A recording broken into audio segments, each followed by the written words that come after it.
to a new episode of Nerdkanda Cos Talk. And in this episode, we're heading to Piedmont Park to shoot with Susan, cosplaying the character Yuuko from XXXHolic. Now, I know what you're thinking, like 3X's and Holic. No, it's not one of those good movies. But it is, if you remember the old school cartoons, you ever see on the alcohol, you'll see like 3X's on it to let people know that you're drinking a adult beverage. And an XXXHolic is about a high school student named Kimi Hario. I might have pronounced it wrong, sorry.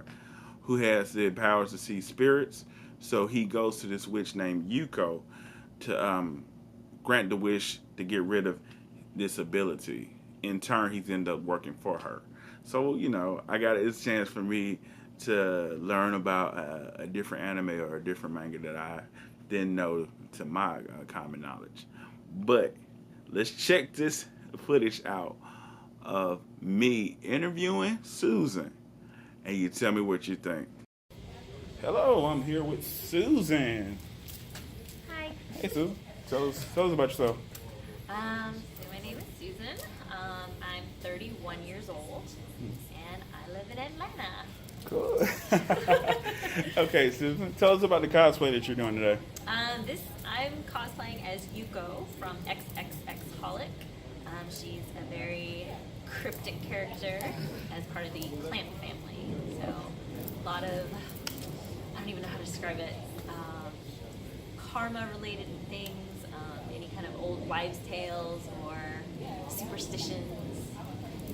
Very mystic this time of year. It's kind of perfect. Good.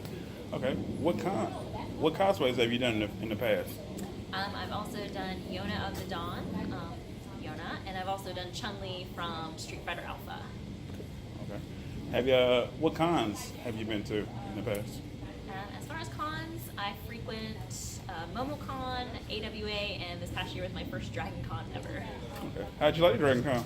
I loved it. Okay.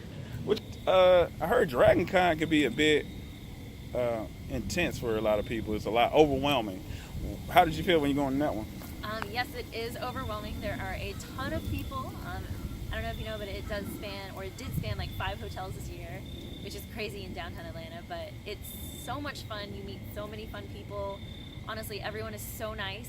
I didn't have any poor experiences. Everyone's very sweet and polite, so it made it a lot easier. And it's pretty much just a huge party. Yeah, it's a huge party. Yeah, I love it. What tips would you give anybody that's starting off as a cosplayer? First time cosplayers, pick something that you're really passionate about and give yourself a lot of time, because you're gonna mess up and that's okay. And sometimes you're gonna need a day to cry it out and start over and like undo things and redo things, and just give yourself lots and lots of time so you don't stress yourself out too much. Like, this cosplay is not due until May, and it's October and it's done, so plenty of time to do extra changes, which will happen. All right.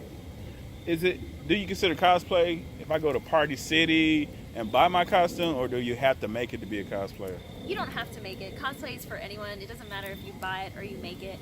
I personally just like arts and crafts, so sewing is definitely something I really enjoy doing, and it gives me peace of mind when I do it, even though it's stressful. But anyone can do it. You can buy it. It doesn't matter. It's more for me. It's more about having fun. Whoa! You met the amazing Susan. Now, before we get to the footage of the behind the scenes of the photo shoot and a nice music montage of all the pictures and all the fun we had, don't forget, go to Instagram, Nerdkanda, like and subscribe, and message me if you want to get in one of these episodes of Nerdkanda Cos Talk. So you saw my photos for the pictures, and Nerdkanda Cos Talk if you want to get in one of these episodes. If you're just a cosplayer out there in the Atlanta area and you're finding this interesting and it's something you wouldn't mind doing. Now let's check out Susan.